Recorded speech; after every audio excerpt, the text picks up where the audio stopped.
우리 다 함께 299장 찬송 부르시면서 오늘 이 새벽을 하나님 앞에 드리겠습니다. 299장입니다.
오늘 우리에게 주신 하나님 말씀은 에스겔 20장 11절부터 26절까지 보겠습니다. 에스겔 20장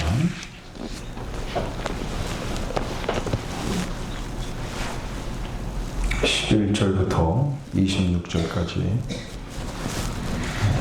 한 절씩 교독하겠습니다. 10절부터 봅니다. 그러므로 내가 그들을 애굽 땅에서 나와서 광야에 이르게 하고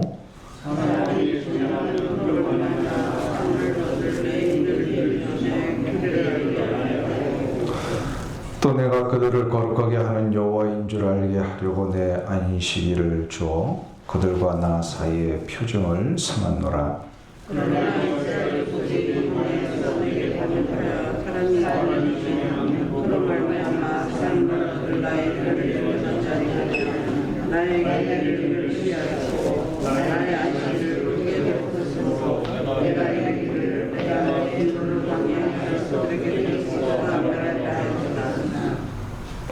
내가 내 이름을 위하여 달리 행하였었나니 내가 그들을 인도하여 내는 것을 본 나라들 앞에서 내 이름을 더럽히지 아니하려 하였음이로라.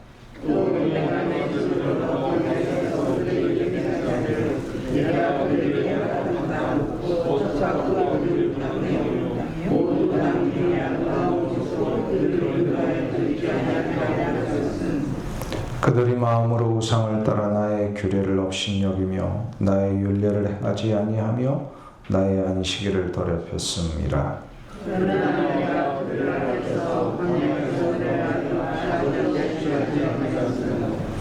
내가 광야에서 그들의 자손에게 이르기를 너희 조상들의 율례를 따르지 말며 그 규례를 지키지 말며 그 우상들로 말미암아 스스로 더럽히지 말라.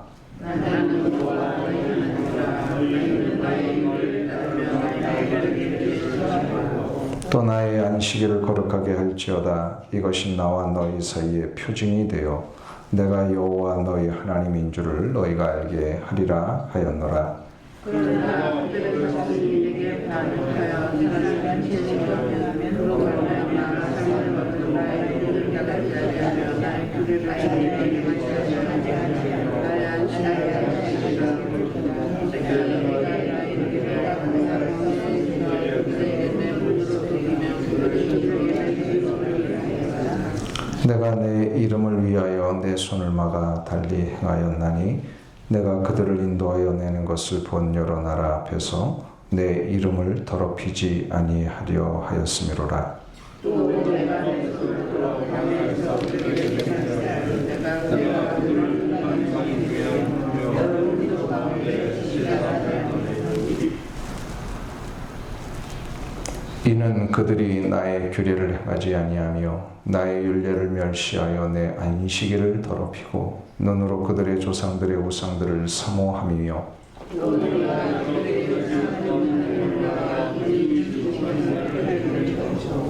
같이 읽겠습니다. 그들이 장자를 다 화제로 드리는 그 예물로 내가 그들을 더럽혔음은 그들을 멸망하게 하려 하여 나를 여호와인 줄 알게 하려 하였음이라. 아멘. 하나님께서는 에스겔을 통해서 지금 포로로 잡혀온 이스라엘 백성들에게 저들의 문제가 무엇인지를 다시금 가르쳐주고 계십니다. 이스라엘 백성들에게는 두 가지 문제가 있었습니다.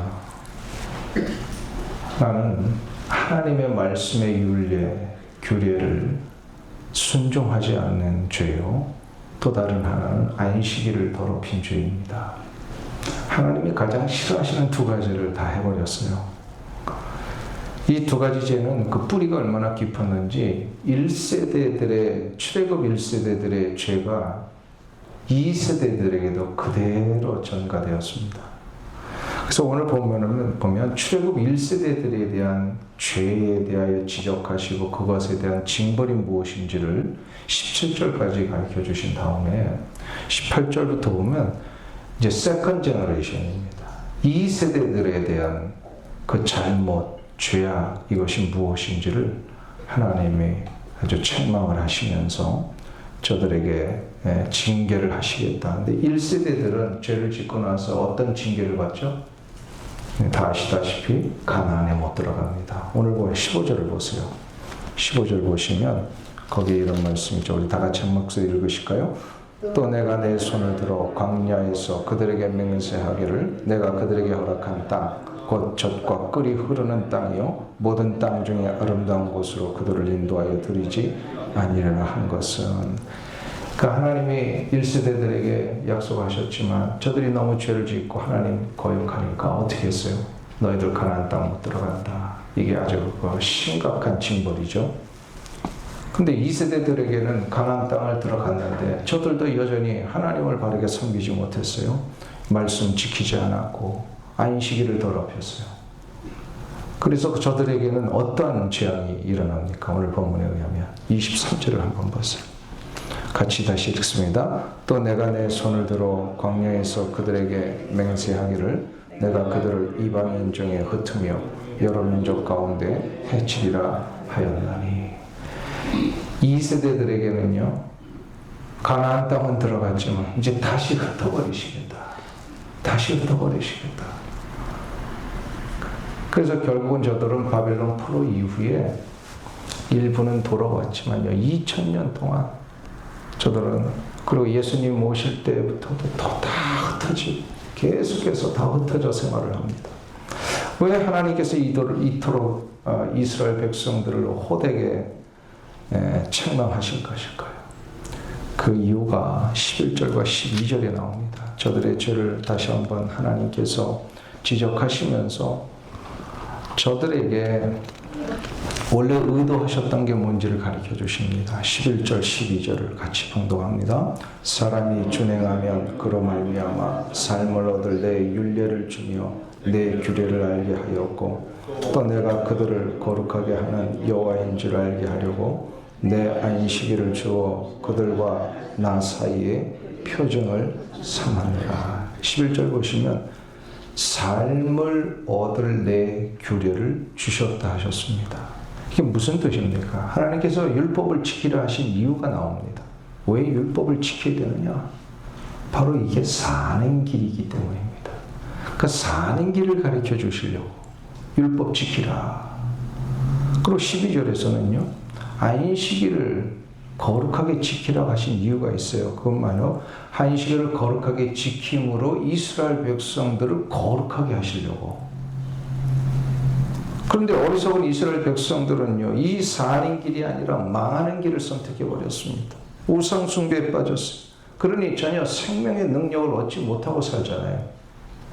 그러니까 결국은 거룩의 능력을 잃어버립니다. 거룩의 능력을 잃어버렸다는 게 뭐죠? 거룩을 여러분들 잘 아시잖아요.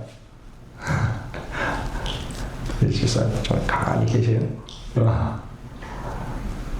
그 거룩의 능력을 잃어버렸다라고 하는 것은 이게 무슨 얘기냐면 구별됨을 잃어버렸다라는 겁니다. 우리 거룩이라고 하는 원래 뜻이 뭐죠? 예, 자른다라고 하는 뜻이에요. 자른다. 그러니까 자르고 나면 어떻게 분명히 구별이 됩니다. 무엇을 잘라내는 겁니까? 세상에 더럽고 추한 속된 것을 잘라내는 게 이 거룩이에요.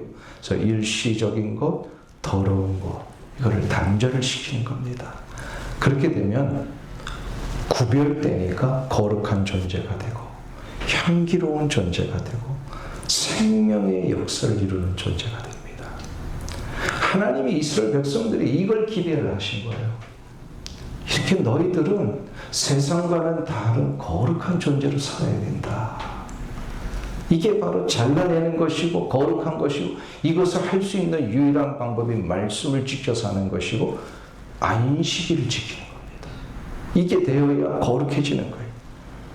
하나님이 이스라엘 백성들을 그렇게 만드시려고 430년 동안 종살이하던 애굽에서부터 강권적으로 구출해 내셔서 다른 민족이 우뚝 서서 모델이 되게 하시려고 이렇게 살아야 되는 거다라고 하는 것을 세상 만민에게 보여주시려고 했던 게 하나님의 의도이셨어요. 이스라엘 백성도 그렇게 살아야 된다는 거예요. 거룩한 백성으로. 그런데 저들은 이 두 가지를 다 버립니다. 말씀을 버립니다. 말씀을 안 지켜요. 순종하지 않아요. 안식일을 더럽힙니다. 안식일은 뭘 해야 되죠? 하나님을 예배하고 하나님만을 온전히 섬기며 하나님을 위한 날로 드려야 되는데 이것이 하나님이 이스라엘에게 요구하신 건데 이거 지키지 못하니까 왜 저들이 이거 못 지켰을까요?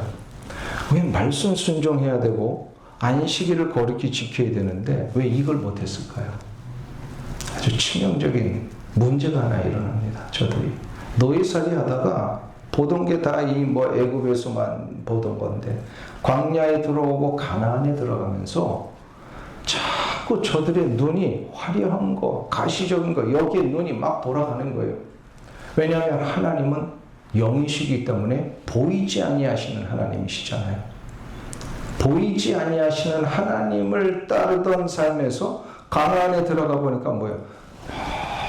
가시적인 게 너무 많고 화려한 것이 너무 많고 눈에 들어오는 게 너무 많아요. 볼거리가 너무 많아요. 그러다 보니까 자꾸 저들의 눈이 하나님이 아니라 세상적인 것, 가나안적인 것. 특별히 이제 출애굽 이후에 저들은 선지자를 통하여 모세를 통하여 여호수아를 통하여 하나님의 말씀을 전해 들었지만 여호수아 시대가 끝나고 나서부터는 어떻게 됩니까? 선지자도 시대가 없어요. 사사 시대가 되어버리고 선지자가 없으면 무슨 뜻이죠 그게? 말씀을 못 듣는다는 거예요. 말씀을 가르칠 만한 사람도 없고 말씀을 열망하는 사람들도 없고 그러다 보니까 당연히 하나님에 대한 감각이 없어지는 겁니다. 이게 문제입니다. 너무 일상적인 것에 너무 보일 게 많고 해야 할 일이 많다 보면요 하나님에 대한 감각이 없어져요. 그래서 하나님을 독대할 이 시간이 우리에게 너무나도 부족해지는 것이 실은 이스라엘의 문제였고 이 시대를 살고 있는 우리 성도들에게도 문제가 됩니다. 하나님과의 인격적인 교제, 말씀의 묵상, 기도하는 이 자리를 확보하여 그 자리에 서서 기도하는 것. 이거를 하지 않으면 영적인 감각을 잃어버립니다. 참 감사한 것은 그래도 이 어려운 가운데도 우리 성도님들이 새벽을 깨우며 이렇게 기도의 자리로 나오시는 거, 이게 굉장히 중요한 이유가 뭔지 아세요? 이렇게 이 자리를 억지로라도 지켜야 내가 하나님 앞에 영적인 삶을 다시 새롭게 할 수가 있어요. 영적인 감각을 잃어버리지 않는다는 겁니다. 만일에 영적인 감각을 잃어버리면 어떻게 됩니까? 하나님과 교제하는 것보다 눈에 보이는 것, 자극적인 것, 손에 잡히는 구체적인 것을 더 우리가 자꾸 눈을 거기다 돌리고 거기에 자꾸 집중하려고 합니다. 그러다 보면 말씀을 지키는 것에 대한 이런 그 간절함이 없고요. 예배의 자리를 지켜야 되는 것에 대한 이런 간절함이 없어집니다. 이게 이스라엘의 문제였어요. 하나님이 이것 때문에 회초리를 드신 거잖아요. 너희들은 가나안 못 들어간다. 가나안 들어간 이 세대들은 너희들 내가 다 흩어버리겠다. 이제 화가 나셔가지고 그렇게 얘기를 하셨어요, 하나님이. 그런데 오늘 본문에 의하면 그럼에도 불구하고 하나님은 그 마음속에 진정으로 이스라엘에 대한 사랑을 또다시 고백을 하십니다. 오늘 17절 보세요. 거기 보시면 이런 말씀을 합니다. 우리 다 같이 한 목소리로 봉독합니다. 그러나 내가 그들을 아껴서 광야에서 멸하여 아주 없이 하지 아니하였었노라. 여기서 하나님이 아꼈다라고 하는 표현입니다. 내가 그들을 아꼈다. 여기서 아꼈다라고 하는 말은요, 내 눈이 그들을 아꼈다라는 뜻이에요. 내 눈이 그들을 아꼈다. 그러니까 이게 무슨 얘기냐면 하나님은, 그러니까 이스라엘은 하나님을 바라보지 않고 자꾸 다른 거 보고 다녔잖아요. 눈에 보이는 거 보고 다녔잖아요. 그런데 하나님은 이스라엘을 향한 하나님의 시선을 한 번도 놓친 적이 없으시다. 계속해서 바라보고 계셨다라는 거예요. 그만큼 하나님이 이스라엘에 대한 사랑을 놓지 않고 끝까지 지금 붙들고 계시다라는 뜻입니다.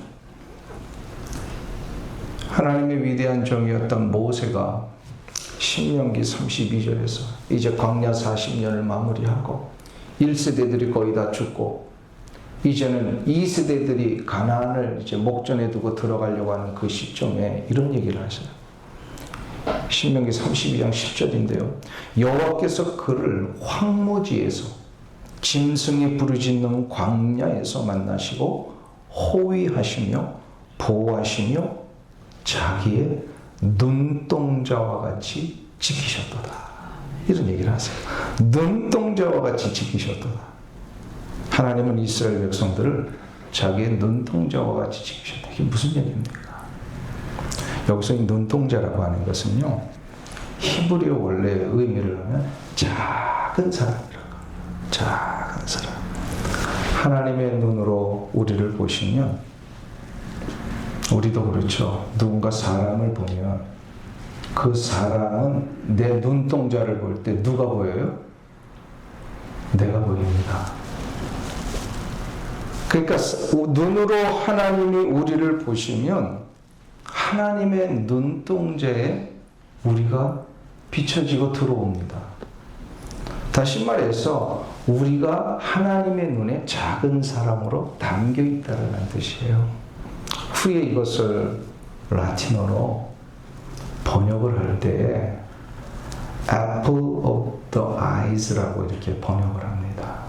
사과, 그러니까 눈에 있는 사과다. 이게 눈동자가 동그라니까 그런 표현을 쓴 건데, 마치 눈동자 안에, 동그란 눈동자 안에 우리가 담겨 있듯이 하나님은 하나님의 자녀를 당신의 눈 속에 담아서 그렇게 보호하신다는 거예요. 이게 실은 하나님의 자녀를 향한 사랑이십니다.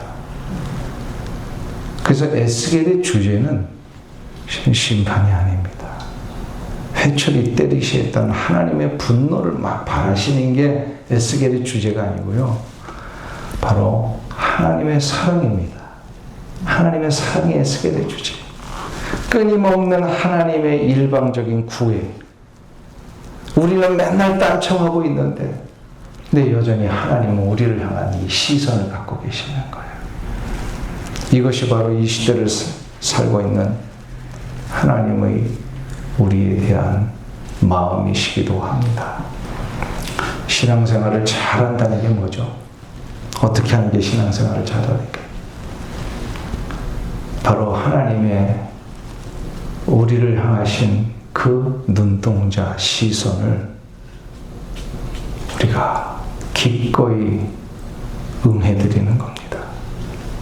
그래서 신앙생활은 하나님과의 사랑의 관계를 유지하는 겁니다. 신앙생활을 어떤 분들은 오해를 해서 많은 물리적인 무슨 활동을 해야만 되는 줄로 알고 있는데 실은 그거는 두 번째입니다. 하나님과 내가 사랑을 하면 막 뭔가를 하고 싶어지는 건 당연한 거예요. 그런데 사랑도 없이 뭘 해버리면 어떻게 되죠? 금방 지쳐버립니다. 근데 사랑을 하면요 지치질 않아요. 하나님에 대한 사랑으로 가득 차 있고 하나님이 나 같은 존재를 하나님의 눈동자에 담고 계시는구나. 이거를 알고 하나님에 대한 사랑에 응하며 살면 지치지 않습니다. 사랑하는 성도님 여러분, 지금까지도 그 사랑에 겨워 오셨는데 앞으로의 모든 삶도 하나님의 사랑을 더욱더 붙들고 나가신다면 우리는 결코 지치지 않을 것입니다. 끝까지 승리하실 거예요. 아마 여러분 자녀들을 다 사랑으로 키우셨기 때문에 그게 뭔지 다 이해하시잖아요. 하나님이 우리를 그렇게 하신다는 겁니다. 우리의 삶에 하나님의 거룩한 사랑에 겨워 날마다 승리하고 오늘 하루도 승리하시기를 간절히 주님의 이름으로 축원합니다. 같이 기도하실 때에 오늘 수요일 기도의 제목 네 가지를 하나님 앞에 먼저 드리며 나가겠습니다. 첫 번째로 교회와 속한 모든 권속들이 영적 전쟁의 본질을 알고 깨어서 사단의 모든 기계를 물리쳐 영적 전쟁에 승리하는 은혜를 부어 주옵소서. 우리 교회 다음 세대를 부흥하게 해주시고 모든 사역들이 열매 맺게 하여 주시옵소서. 교육 부서를 섬기시는 모든 교육자들에게 스태프들에게 십자가의 사랑과 성령의 충만함을 주옵소서. 마지막 네 번째로 8월 전교인 릴레이 금식 기도와 교회 리모델링을 통하여 교회와 성도님들이 하나 되어 그리스도의 몸을 든든히 세워가게 하여 주옵소서. 이 네 가지를 먼저 하나님 앞에 기도하시고 간절히 여러분의 기도의 제목을 올리며 나가겠습니다.